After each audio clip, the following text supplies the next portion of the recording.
OK, Nick, how about this, right? It's a new sports quiz programme, only with bulls, right? In fact, it's called Bulls, right? That's how ballsy it is. Balls? Yeah, just hear me out, OK? And you've got the titles. There's all these balls bouncing in, footballs, basketballs, cricket balls, rugby balls, right? And then there's a ballsy theme tune, upbeat and happening, sung by Michael Ball, right? And then it's me, and it's hi, I'm Mike Tonker, I'm your host. Jerry wouldn't like it.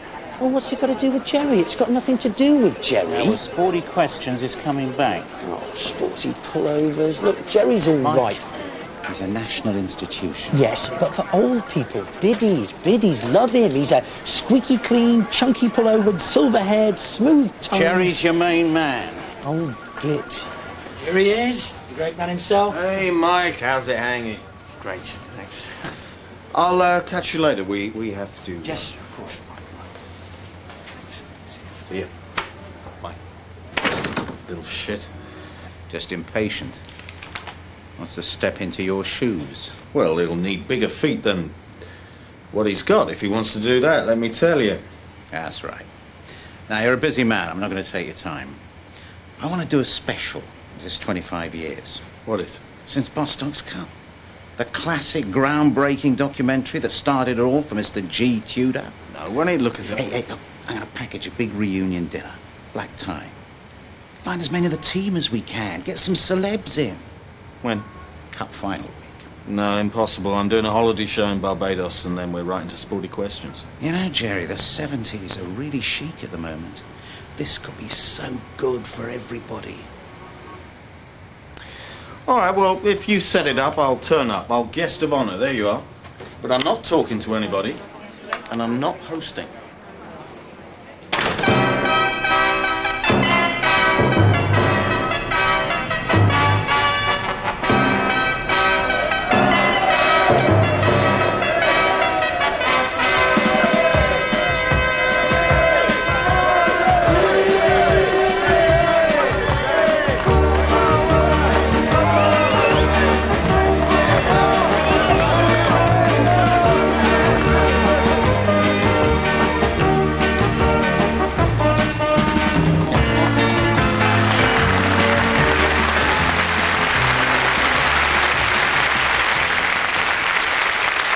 Thank you very much, ladies and gentlemen. Thank you. And welcome to this very special and very unique football occasion.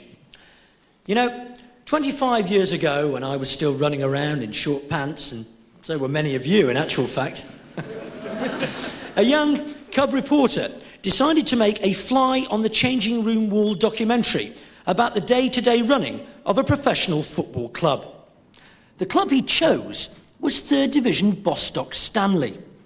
Unglamorous, unremarkable maybe, but he stumbled across one of the most romantic tales in the history of the beautiful game. That young reporter's name was Jerry Tudor.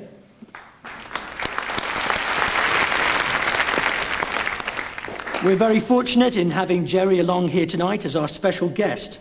And we're also very pleased to welcome Bostock Stanley's manager from all those seasons ago, Mr. Bertie Masson.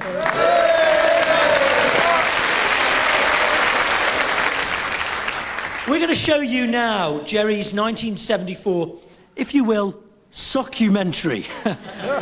So, without any more further ado, let's go back to the 1973-74 season. Watergate and power cuts, kipper ties and flared trousers.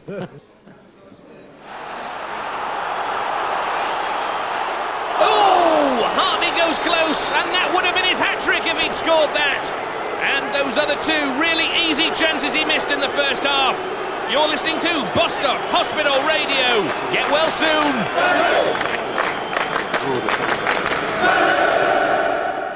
Yes, right. Now, we have a proposal in front of us that we allow the proceedings of this football club to be filmed for a television documentary series provisionally entitled Life in the Slow Lane. Now, any points, anyone? Brian? Ken? Dad? Ian? Keith? We discussed this last time, didn't we? On the nod, well, then. we did, didn't we? Otherwise they wouldn't be here now, yes, would they? Thank you, Neville. Any other business? If Britain were a giant cheese, then the largely insignificant town of Bostock would be somewhere near the middle of it. Bostock Stanley Association Football Club, was founded at the turn of the century by workers from the town's long since defunct carpet factory. Hence the club's arcane nickname, the Underfelt Men. These early players were given pots of locally made carpet glue as win bonuses in order to avoid tax. Last season, with Stanley hovering just above the Division 3 relegation zone, manager Ron Rufus was sacked. During the summer, Chairman Arthur Swarbrick had the opportunity to go for a high-profile, charismatic, interesting managerial appointment, a Brian Clough, a Malcolm Allison, a Tommy Docherty. Instead, he opted for much-travelled journeyman Bertie Masson. All right, a bit of attention now, lads, if you please. This is your new manager, Mr. Bertie Masson. Thank you, Chairman. Good morning. Right, I haven't got much to say to you just now. I'd like to do my talking out on the training pitch. Now then, I don't know what you've been used to with your previous manager, but you call me boss, OK? Boss, or gaffer. I'm not bothered which. Or chief, or Mr. Masson, and in certain circumstances, sir. You got that? Well, it's what I like to call respect. You see, so boss, OK? Boss. Or colonel, call me that one of my other clubs. But not Bertie Big Bollocks. Call me that, that's a fine, OK? If you were to compare football managers to great leaders in history, then Alf Ramsey would be Winston Churchill, Bill Shankly might be Robert the Bruce, while Bertie Masson would be one of the other ones who never won anything. Now, Bob Phillips is staying on as the coach. Anything you want to say, Bob? I'll be staying on as coach. Yes, boss. Thanks, boss. Now then, a few simple rules. When you come to work here in the morning at Stanley Park, you will wear a collar and a tie. And the collar should have a shirt attached to it. A shirt with a collar and a tie. No tie, that's a fine. A jacket, I'm not bothered what sort. Sports jacket, safari jacket. A leather jacket, that's okay, as long as it's a nice, smart leather jacket. But when you come to work in the morning here at Stanley Park, you will wear a jacket, a shirt, a collar and a tie, or else that's a fine. What about trousers, boss? Well, boss, on behalf of all the players here, you know, I'd just like to say welcome to Bostock Stanley Football Club. Who are you? I'm Alan Hardy, midfield virtuoso and team captain. Not anymore, you're not. Sit down, son. McGough! Now then, this is Mick Wallace. He was with me at Notts County, Blackpool and Aldershot, and now here. I signed him this morning. He's a new team captain. Bertie Masson has just a few short days in which to get to know his players before the new season begins. Hey, you! Old block! Tommy! Pass the ball! Pass the ball! Players like Clive Kennard, the first-team goalkeeper, who is studying part-time at the local college. Geometry's my favourite. I particularly enjoy working out angles and then narrowing them. But of course the rest of the lads take the piss out of me, calling me Bamba and that, but I don't mind. Bamba, Bamba, Bamba, Bamba, Bamba, Bamba, Bamba, Bamba, Bamba, Bamba, Bamba. Oh! Ian Wagg, nicknamed Scally, a Liverpudlian and the self-styled joker in the pack. Because, you know, Scouts, we've got a natural sense of humour, you know. And we don't, we have. Right, well... And thanks. timing. What? Timing. Fullbacks Tommy Bennett, one Bostock player with some experience at the highest level. Yeah, well, you know, I mean, I started at West Brom and their ground is the highest in the country, above sea level. And George Best. Not the George Best, of course, but a different one. It's quite funny, actually, yeah. Having the same name as, what was his name? George Best. Right you are, yeah. George Best, that's the fella. Centre halves are the twin brothers Ronnie Kay and Reggie Kay. New skipper Mick Wallace has one of the worst disciplinary records in the league. Come on, push him up. He has to quickly forge a midfield partnership with resident playmaker Alan Hardy. And quickly. If I was the manager, I'd be building this team around Alan Hardy. You know, focusing on Alan Hardy and playing to the strengths of Alan Hardy. I think that's the way to get the best out of Alan Hardy. Winger Norman Lewis has gloried in nickname shoes, ever since he turned up for training once in a new pair of shoes. Rocket Roger Hartley is an old-fashioned English centre-forward. Born and raised in Kilmarnock, he occupies his spare time writing poetry. Strike partner Mark Bull is married to Denise, one of the red-headed all-girl singing trio Sweet Ginger Sensation. I think Mark finds it quite difficult because I'm so much more famous than him, and there have been incidences when supporters have gone up to him to ask for my autograph. I mean, which is fine, but it's when they particularly ask him not to sign their books himself. I mean, well, you can see if you're a slightly unbalanced person or a violent person. You know, you might take this badly. And that's the sort of person Mark is. So I want us to concentrate on playing at second floor, right? Get it up there, over the top, for the forwards to run onto. Then we can play at ground floor, that's fine. But if we're in midfield or at the back, we'll play at second floor. What about playing at first floor, boss? What have I just said? We don't play at first floor, we'll play at second floor. Unless we're in there third. Then we can play at ground floor. Yeah, but what is first floor? What? Well, if second floor's up there, yeah? Like ground floor's on ground. Yeah, then first floor's like what? Being hit in the face? It's taking it down in your chest, controlling it. Then does it go down in the lift to the ground floor? Is there a mezzanine? A mezzanine? It's like an extra special floor between the ground floor and the first floor. Italian? Yeah, Juventus play it on the mezzanine, apparently. Mezzanine A, Ovaltine A, what? Listen, it's very, very simple. Get it up to the second floor, that's all I'm asking. That's all I want. Second floor. Second floor. What's ground floor again? Perfumery station, I'm free. This is what I like to call me sanctuary. I come here to get away from the job. Away from football altogether. And the other nice thing is that when I'm at work, I have to be the gaffer. But when I get home, it's a completely different story. Isn't that right, Pat? That's right, love. Ah, what have I told you about wearing outdoor shoes indoors? Sorry? The new season begins with an away trip to newly promoted Southport. Say, you don't want to talk to me. All the players are back there, you know. I know, yeah. It's them you should be talking to for your film. Yeah. Much more interesting than me. I'm just the driver, driving along. That's right. Well, he'll get there quicker, won't he, going that fast? I say he'll get there quicker than us if he's going to the same place. Might not be. Right. That sort of thing's all. Another one, look. Whoa, off he goes. I see. Where are we heading now? South. South to Southport. Sunny South Coast. Southport's near Liverpool, isn't it? I'll get off next exit. Good luck, lads. Good luck. Tommy, remember what I said? Yeah, second floor, boss. That's it. Good luck, McGough. Well, of course, it's not ideal losing 4-0, you know. It's what I like to call a bad result. We're all sick, obviously, as the proverbial parrot as such. But I mean, you know, it's a marathon, not a sprint at the end of the day. You know, I think one good win, our season could really take off. Here, I've got one for you. You see Bob there, sat there? He's the team coach, OK? And I'm the team coach driver. I drive the team in the team coach.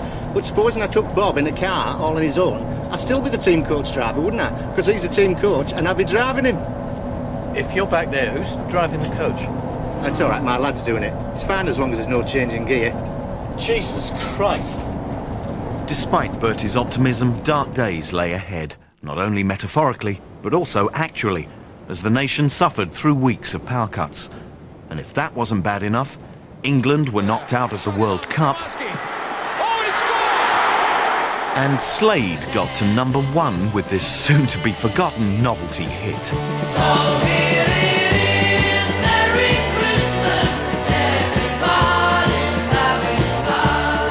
For Bostock Stanley, it was a far from Merry Christmas.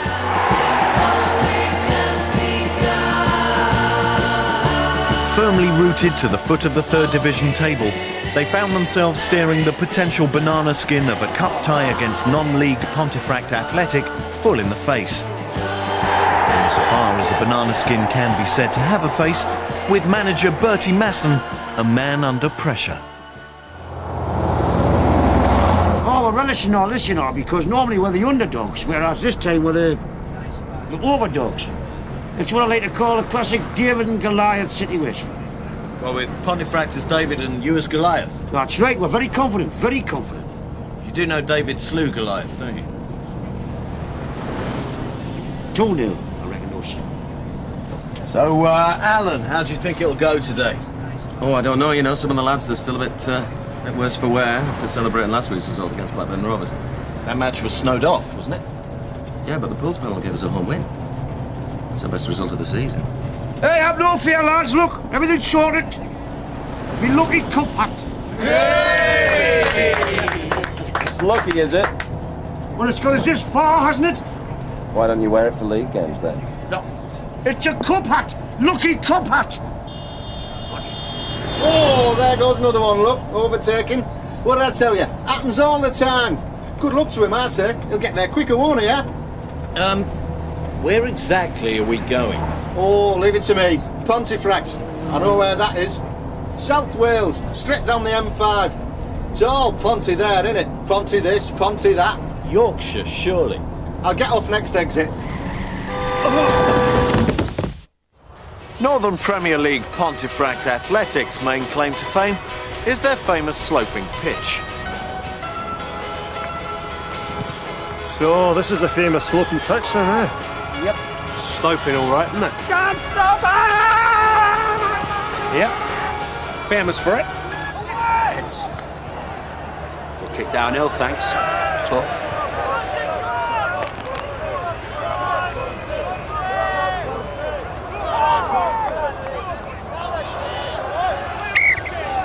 She's up!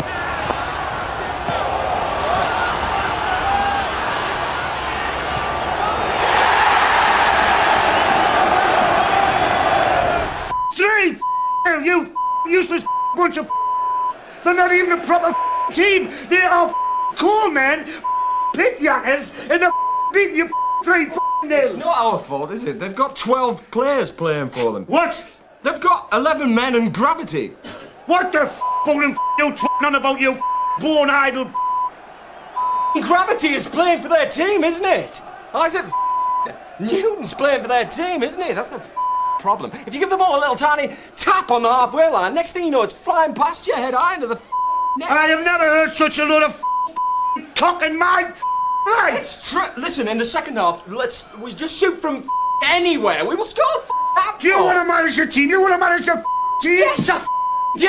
Well, I am the manager. God help me. You'll all do what I say. We can't understand a word you say. What is your problem, lad? What is your problem? Oh, this is a joke. That's what this is. It's a joke. All right, come on. Time for the second half, you bunch of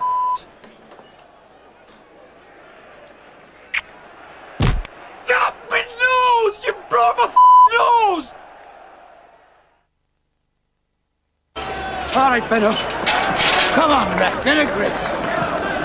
Yes, I've got it.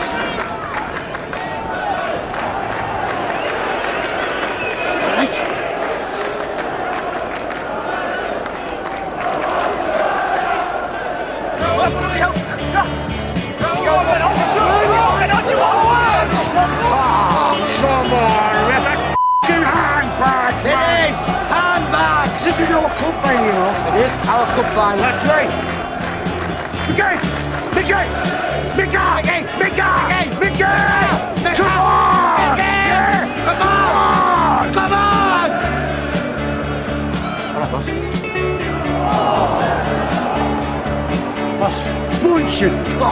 Bunching. Will you shut up? Now put a stop in it, for God's sake. Not him, you! What? Yes! Yes!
I look after the young lads. I'm their Uncle Victor. And you know, when they're in my hands, as it were, they've still got loads to learn about the realities of being a professional footballer. I mean, some of them, if you can believe this, don't even know how to soak themselves down properly in the showers after a game. I've just been helping them with that as it happens. Give them a few pointers. Benefit of my experience. So, in other words, it's someone else. Well, what am I supposed to think? Look, I know you've started shaving your legs again because I found it. Margaret? Margaret? What do you want? Alan Hardy can't play with somebody who thinks it's all right to break his nose at half-time in an important cup tie. That's not going to happen. It happened 2 days ago. Well, what do you want me to do? Fine him? Fine Mick Wallace? I want you to drop him from the team. All right, I'll fine him. Freddie Silas. Mick. What? No, then, breaking Alan's nose was out of order. So, I'm going to be fining you. What? Fining you. 2 weeks' wages. Is that understood? Yes, boss. Good lad. Yes. So how is Bertie bearing up under the pressure? Oh, he's driving me mad. I mean, he's convinced he's going to get the sack again. I mean, look at me tan. It's practically fading by the minute from the stress of it all. I've got to get away. So I'm going to a nice little place in Lanzarote that was recommended me by a friend. Margaret Masson returned 2 weeks later to find no improvement in Bostock's league position. Indeed, it was clear that the only way Bostock Stanley could avoid relegation would be if the Football League suddenly changed its rules so that the teams finished in alphabetical order. An unexpected fluke win over Oldham, however, had put the underfelt men into the velvet bag for the 5th round of the FA Cup. We're concentrating on the cup.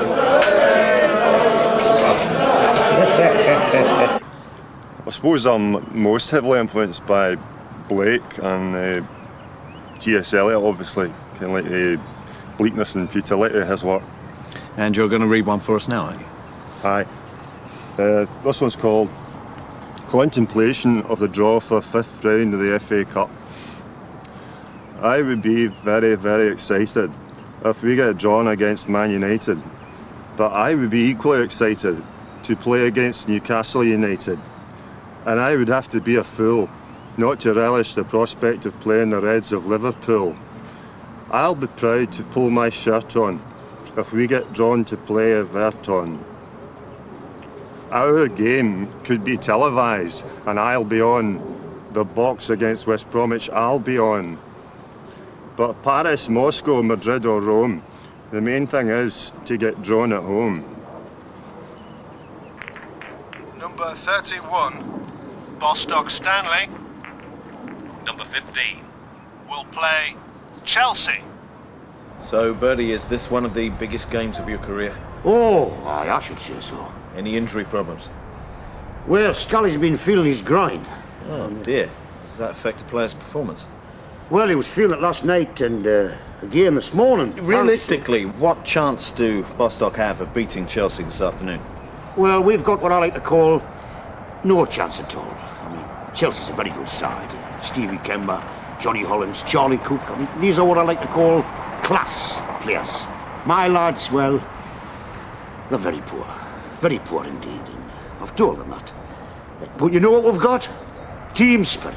I'm lost out! All my career I've been lost out. The dressing room I can't believe you don't know this. Yeah, well, you've not been in the team, have you? What? You've not been lucky to get in the team. No, Dalvin, just get outside, will you, the pair of you? I've not got enough to worry about without your stupid bloody superstitions.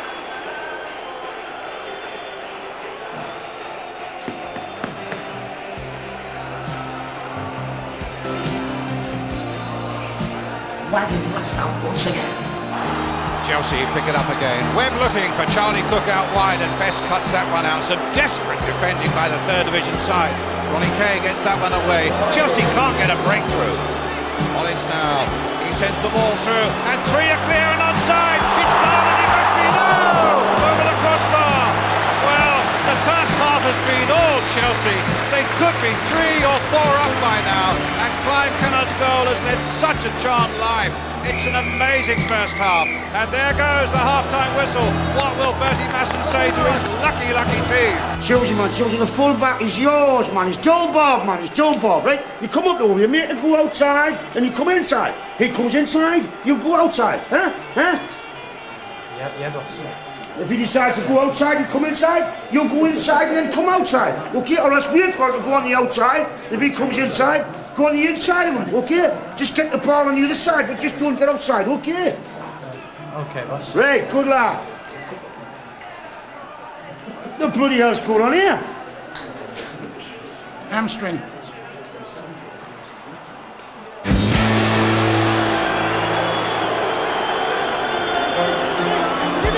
Norman! Susie! What did I tell you? What did I tell you? Outside! Outside! Well now. Oh, he's lost it. This is our cup final. It is, our cup final. Traffic light! Traffic! Well, here's Steve Kember now running at the Bostock defence and looking for a dramatic late winner, but no, another good save, and still Chelsea can't score. With the time added on now by the referee at the end, Bostock, are they going to hang on? But wait a moment, maybe it's going to be even better. Mark Bull now across the goal, and Hartley has scored! Rocky Roger Hartley in injury time has surely won it.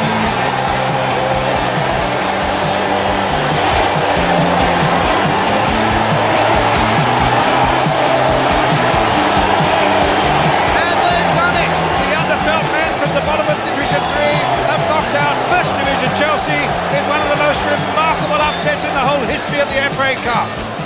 Well, I knew we'd win, of course. I had what I like to call a feeling.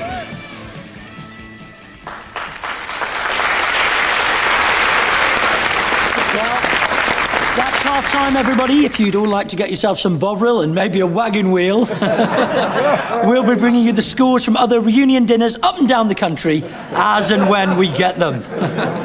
The second half will be kicking off shortly, and later on we've got 1 or 2 surprises for you. What sort of surprises? Just a bit of fun. It's the big red book, isn't it? Finally.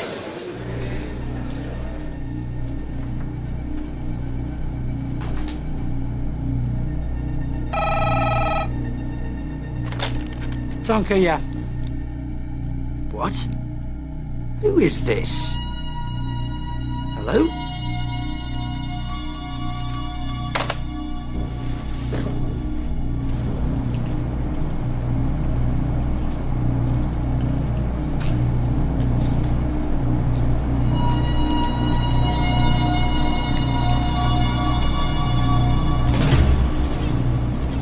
So you want to bring Jerry Tudor down? Bring him down? Then why did you come? What do you want to tell me? Find the film that wasn't used in the documentary. And after 25 years, it won't be there. It's there.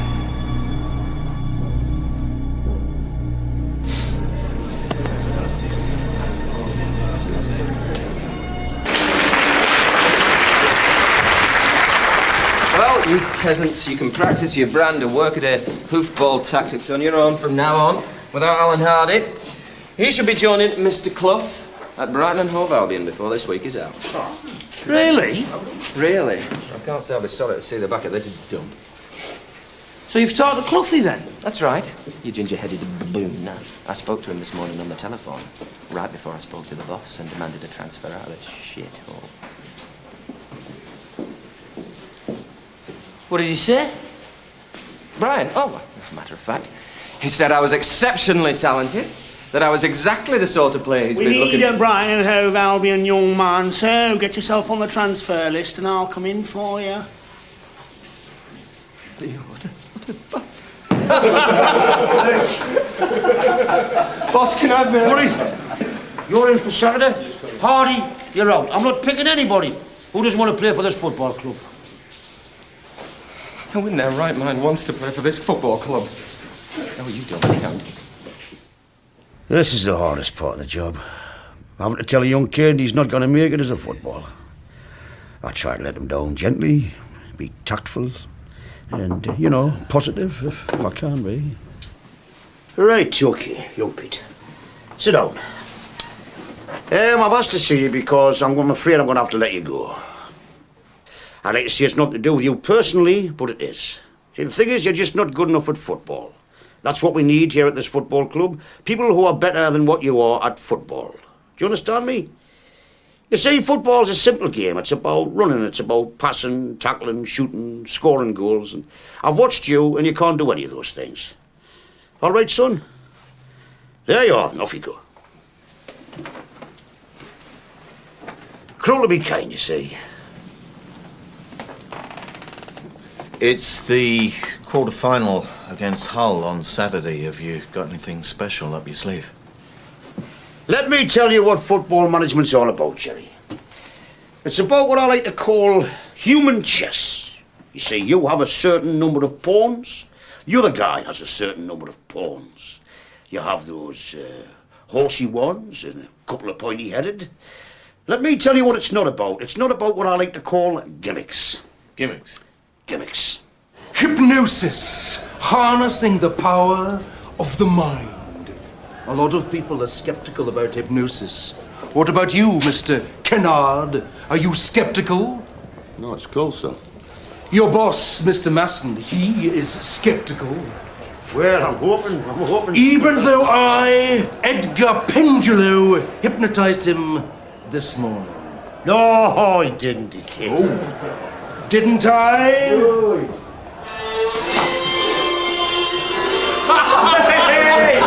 Hey, that's a fine, boss. Hey!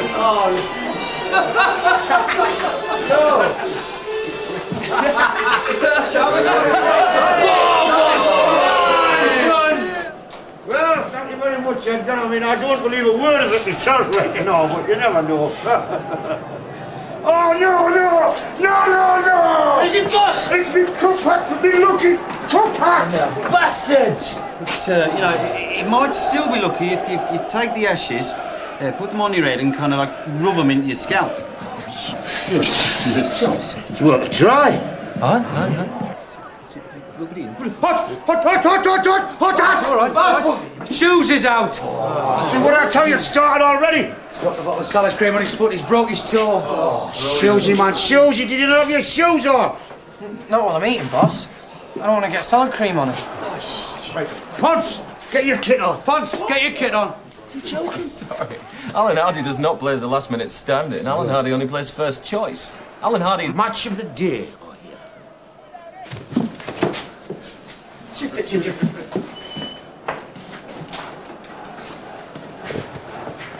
Just wishing the whole players good luck.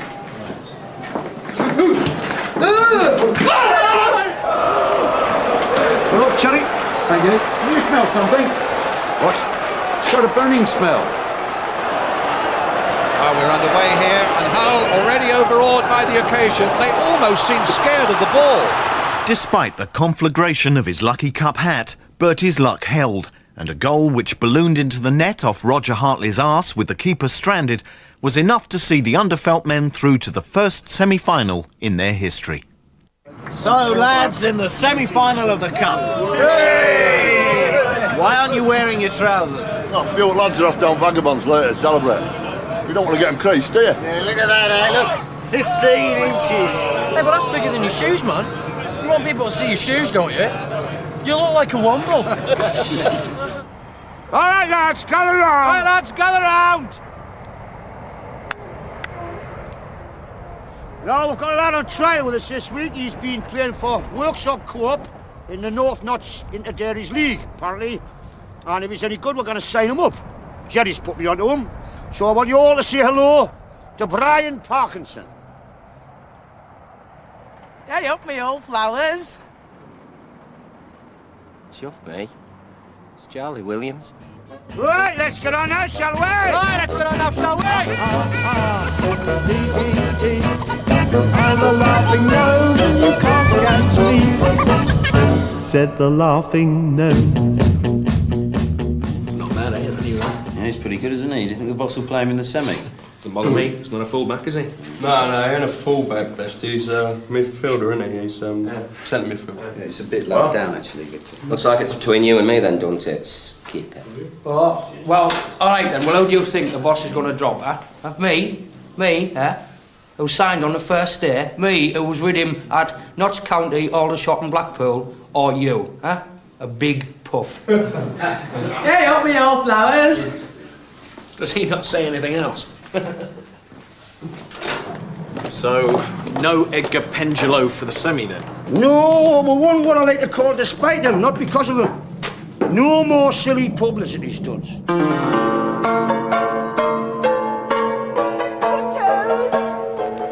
Naughty toes. Good toes. Very, very good toes. Naughty toes. Good toes. Up. Keep it light. Good toes. That's right, aye. Definitely, aye. Yeah. I think this is going to be good for me, you know, your film. Yeah. Show the world what sort of a manager I really am, you know. I think it will. I feel the pressure.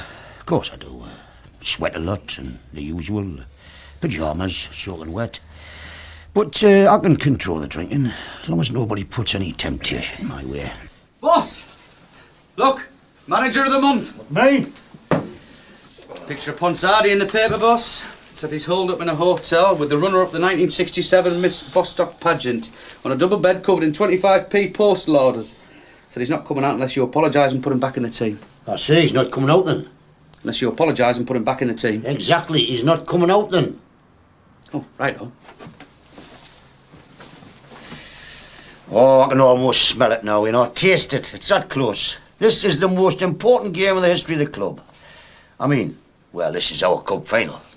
Unless you win, of course, in which case the cup final will be your cup final. No. This is our cup final. Oh, yes. Well, here we are getting underway at Bramall Lane in the FA Cup semi-final between Leicester, 7th in the First Division, against Bostock Stanley, bottom of Division 3. And this is Brian Parkinson for Stanley. Former milkman making his first appearance this afternoon. He's into the area. Oh, a penalty, surely. A penalty to Bostock Stanley has been given. And Parkinson, no doubt he'll milk this one, facing Peter Shilton of all people. Now, what will his delivery be like?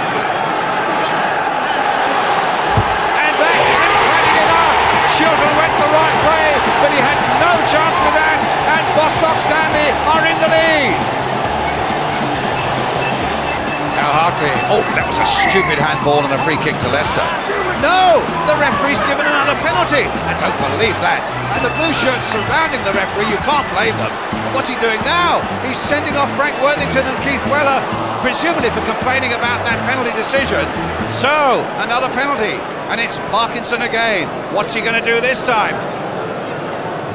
Oh, it's a cheeky little penalty. The milkman with so much bottle. Shilton beaten again, and Leicester 2-0 down, reduced to 9 men. They've got a mountain to climb. Bertie Masson, they are joined by Alan Hardy, the midfielder who walked out on the club just days ago. Could it be that he sees the chance to appear in a cup final now? Now his Pearson decides not to leave it to Shilton, but Hartley's after him. Parkinson on the edge of the box, and Parkinson is right through, and here's another chance. Oh, that is quite magnificent. Bostock are in dreamland now, thanks to a goal-top performance from the little man Brian Parkinson, and a highly controversial one from the referee, it must be said, Vernon Elby. And that's it! It's going to Wembley! Myself available for selection. Yes! Well, let's bring in Brian Parkinson. First game for Bostock, you scored a brilliant goal, plus 2 penalties, take your team to Wembley. How do you feel? Hey, up me old flowers. Scenes of absolute pandemonium behind me here in the Bostock. Jerry, quick, get your cameras in here. We're all going to listen for a draw for the final. Oh,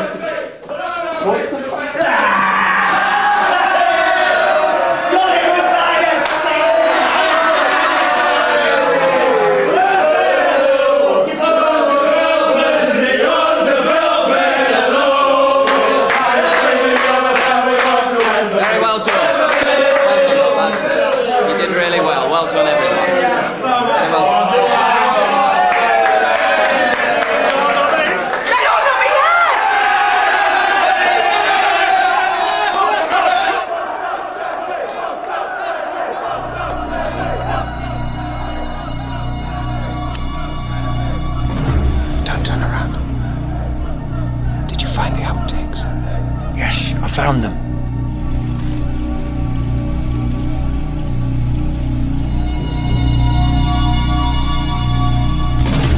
Bertie, Mike Tonker.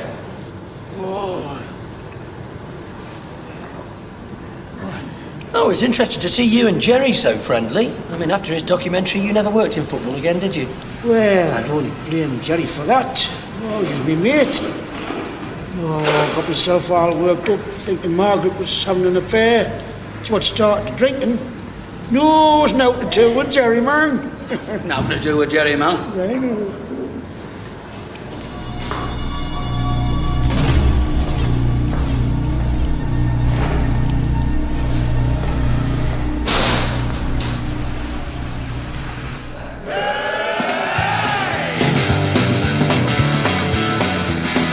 Everybody's very excited now that we're in the cup final. Of course, we're going to complain about our ticket allocation. It's ridiculous. Really? Oh, yes, we've got far too many. I mean, who do they think we are? We're Bostock boys who are going to Wembley. There'll be a lot more people there than school assembly. We are Bostock Stanley, as a team we're big and manly, and we're going to win the cup on all the way. 3-0. 3-0 to Leeds. That's sweet, that's sweet, that's sweet, that's sweet. I really love that Boston beat. That's neat, that's neat, that's neat, that's neat. I really love those Stanley beats. I really love those Stanley beats. I really love those Stanley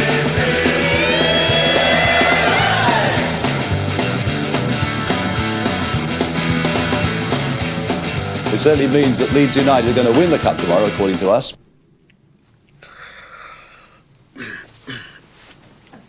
Wake up, it's the cup final today. What? Cup final. Cloth ears. Hey, I dreamt about the cup final last night. What were it It's like a dream.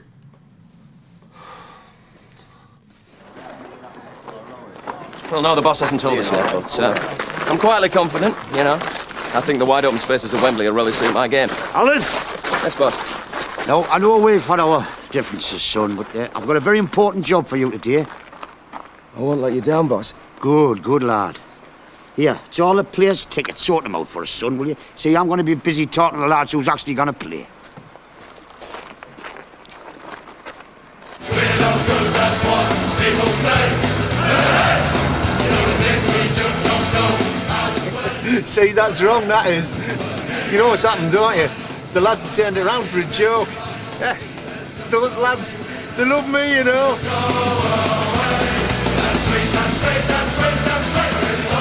Got,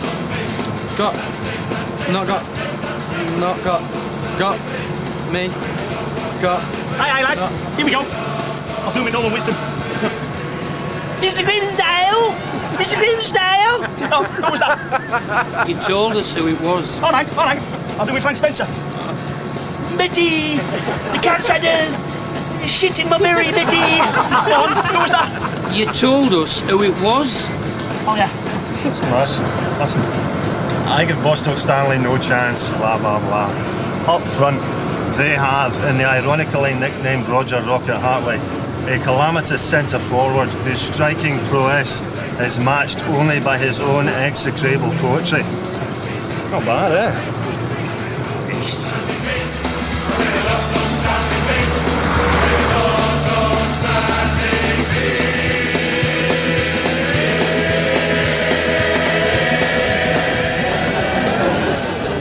No, listen, I don't want any. I've got 40 in the seats. Now what you give me for it? You got 40 in the seats? Yes. Hold up. Bostock's opponents, Leeds United, already assured of the championship, are famous for preparing detailed dossiers on all their opposition. Boss! I've been in the Leeds changing room. Got their dossier on us. What? Gives a look. Shit. Tom, she's just shit.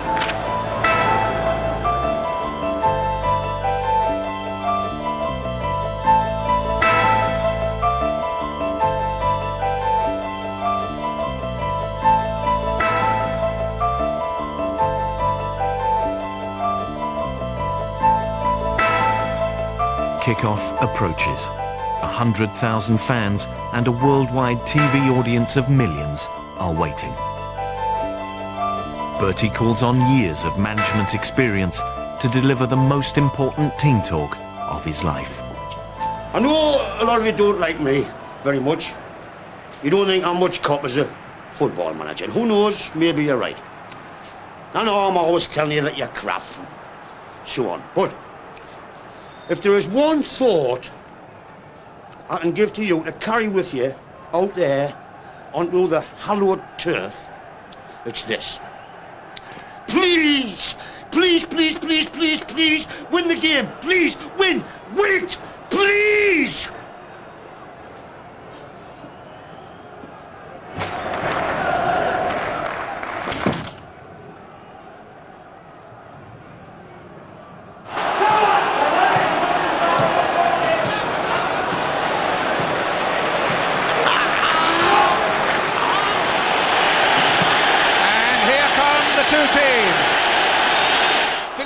Seems to be walking a little oddly. I wonder why that is. His Royal Highness, the Duke of Kent, meeting first of all the Leeds United players. This is Ronnie K, Reggie K. Oh, no, sorry, hang on a minute, come back. Reggie K and Ronnie K. This is Brian Parkinson. Hurry up, me old flower. And this is the boss man, Mr. Bertie Masson. The lucky cupboard, your worship. And it's going to be Leeds United to get this 1974 FA Cup final underway. Paul Holcroft, the referee there. Leeds, of course, the most overwhelming favourites in living memory. And here come Leeds. Paul Reaney on the ball now, hitting it long and high towards Sherry. A terrific save there. The goal! No! It was kicked away at the very last there. I thought Lorimer got that one. Fantastic keeping by Clive Kennard. Hey, it's our cup final, this, isn't it, boss? Don't be stupid. Stanley withstanding terrific pressure, but now they come forward themselves. It's Norman Lewis, the youngster, and it should be Harvey's, but Harvey has put him under great pressure there, and it's a corner for Bostock. Corner to be taken then by George Best, not the George Best, of course, but a different one. Now Best, and it's a deep one again. Kay misses it, and Hartley can't control it, and Bull! Mark Bull has scored for Bostock Stanley. The rankest of rank outsiders find themselves incredibly in the lead.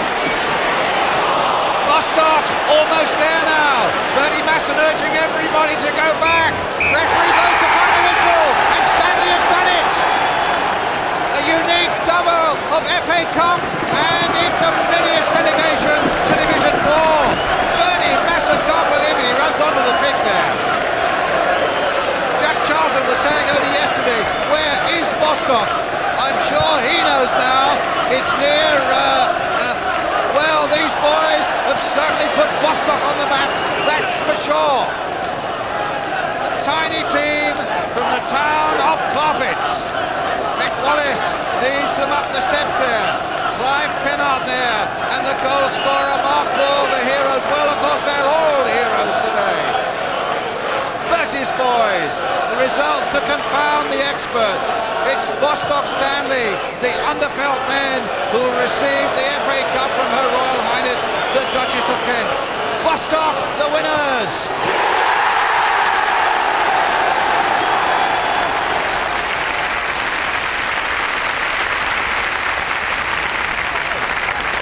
Well, some great memories there for the lads, say Bertie. Oh, hey, great memories. A great day, you know. It's well, like it's called a great achievement, you know, winning the cup at Wembley, little club like Stanley, you know. Hey, they can't take that away from us. Well, it's interesting you should say that, actually, because when I was putting this evening together, I actually found one or two things that Jerry didn't put in his original documentary. So let's have a little bit of fun. Roll VT.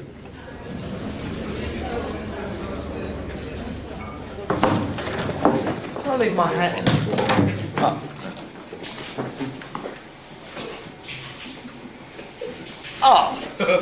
Oh, you dirty! You filthy!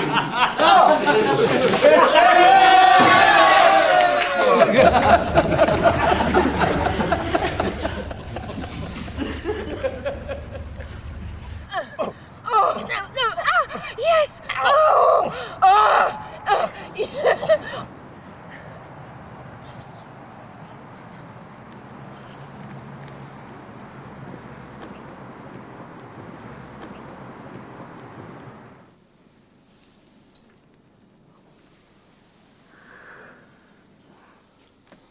Mum? OK, this next clip comes from just before that oh-so-controversial semi-final against Leicester City.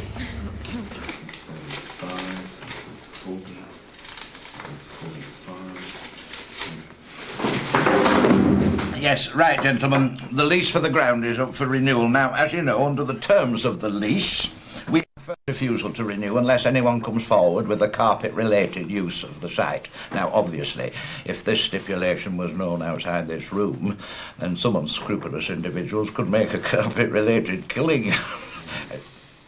That's off, isn't it? Yeah, yes. Right. Pies. So, Jerry, would you like to tell us what the money we saw you giving the referee there was for? Actually, he was doing a loft conversion for me. Really? And Brian Parkinson, the mysterious midfielder, signed on your recommendation just before the semi-final. He wasn't a worksop milkman at all, was he? Wasn't he? No. In fact, he was an obscure member of the 1970 Brazilian World Cup squad called simply Nero. There he is. News to me. Even though it was you who secretly and illegally arranged for him to fly to this country and play for Bostock Stanley in exchange for the chance of meeting his great hero, the comedian Charlie Williams. Did I? And then, several months after the cup final, Bostock Stanley lost the leasehold on their ground to a consortium who built a small carpet museum on the site attached to a vast hotel and conference complex. Bostock Stanley FC went out of business. One of the members of this consortium was a certain Mr. Gerald Anthony Tudor. Mr. Tudor, I understand the police are interested in questioning you over a certain number of subjects, including match fixing, insider trading, forgery, and immigration infractions. Is there anything you'd like to say? Jerry! Tudor! Jerry!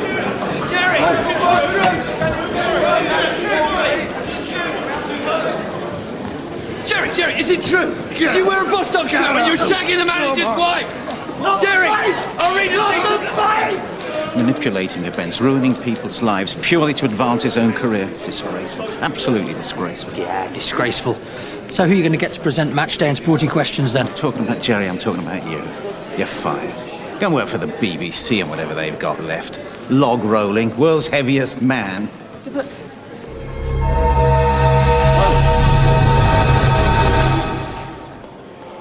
Why?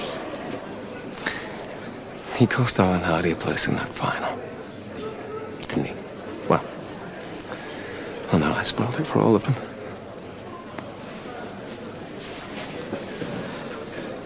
What do you reckon, lads? Oh, wait, listen! Okay. After you beat Chelsea, and you beat them fair and square, I started to think what a great documentary I'd have if you went all the way, so I gave you a little help, that's all. Now, arguably, I was wrong to buy the ground and drive the club out of business for my own personal gain, but apart from that, everything I did was good for everybody. Yeah? What about diddling my wife? How many of us was that good for? Bertie, mate, I'm sorry, I really am. It was a long time ago. Yeah, I knew something was going on. Didn't know it was you, like. No, it was a bad time for Margaret. The relegation and my drinking. Doctor said I could never have kids. Then we won the cup final and she fell pregnant with Trevor. Our little miracle. Everything seemed to fall into place. It's a spitting image of his dad, don't you think? I still say we should dump him. Mick! Think of all the famous players who've gone up those famous steps to collect the world's most famous piece of silverware, the Football Association Challenge Cup. Bobby Moore, Billy Bremner, Brian Robson. Brian Kilcline, Chopper Harris. And you. Mick Wallace. Yeah, but what's that worth now, man? You've made cheats and liars of all of us. The cup final was the best day of my life. Everybody's lives. Somebody who can look back on and say, we did that against all the odds. We took on the champions, the best in the land. And we won the FA Cup final. So you tell me, son, the truth. Now, how did you fix that? I didn't. I swear. You didn't fix it? Think about it. Why would I? Would have been just as good a story for me if you got walloped 7-0. Gallant losers, insurmountable odds, a tear in either eye, writes itself. And besides, I reckon the ref thought you'd get more off Leeds.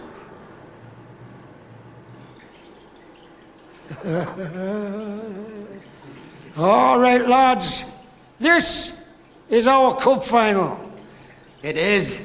It's our cup final. Jerry's told us what we want to hear, so let's get out there and hold our heads high.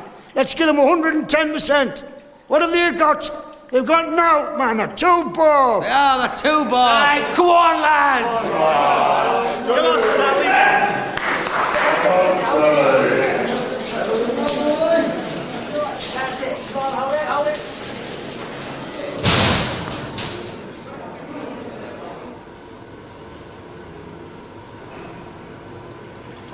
Tell you what, I wouldn't like to be in your shoes out there, son.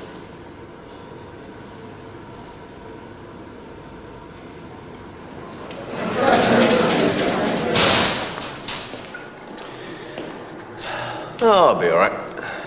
Keep my head down for a month or two, write a book, then I'll be back before you know it. Of course, it'll probably be on Sky, but